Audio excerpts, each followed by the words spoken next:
राष्ट्रीय क्रीडा प्रशासन आणि डोपिंग विरोधी विधेयक लोकसभेत मंजूर। दोनही विधेयक केंद्रीय क्रीडा मंत्री मनसुख मांडविया यांनी केली सादर। आशिया कपसाठी टीम इंडियाची घोषणा 19 आणि 20 ऑगस्ट रोजी होणार। भारतीय क्रिकेट नियामक मंडळ या 2 दिवसांत निवड समितीची बैठक घेऊन अंतिम संघ जाहीर करणार। आंतरराष्ट्रीय क्रिकेट परिषदेच्या महिला विश्वचषक 2025 स्पर्धेचं बिगुल वाजलं। मिताली राज आणि युवराज सिंग यांच्या मुख्य उपस्थितीत मुंबईत ट्रॉफी टूरचा शानदार शुभारंभ। Pakistan cricket team West Indies दौऱ्यातील एकदिवसीय मालिकेतील तिसरा आणि अखेरचा सामना खेळण्यासाठी सज्ज।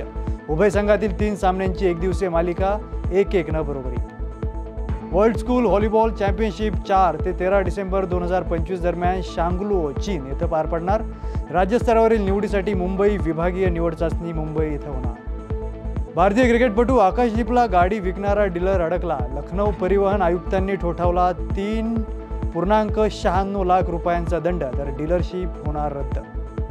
दिग्गज माजी टेनिसपटू मैदान गाजवण्यासाठी सज्ज। निवृत्तीनंतर 3 वर्षांनी दिग्गज रॉजर फेडरर पुन्हा शांघाय मास्टर्स 2025 ची स्पर्धा खेळताना दिसणार। ॲक्वेटिक्स चॅम्पियनशिप 2025 या राष्ट्रीय स्पर्धेत सोलापूरच्या श्रावणी प्रताप सूर्यवंशीनं महाराष्ट्राचे प्रतिनिधित्व करताना ड्रायव्हिंग क्रीडा प्रकारात 3 सुवर्ण पदकांसह हॅट्रिक।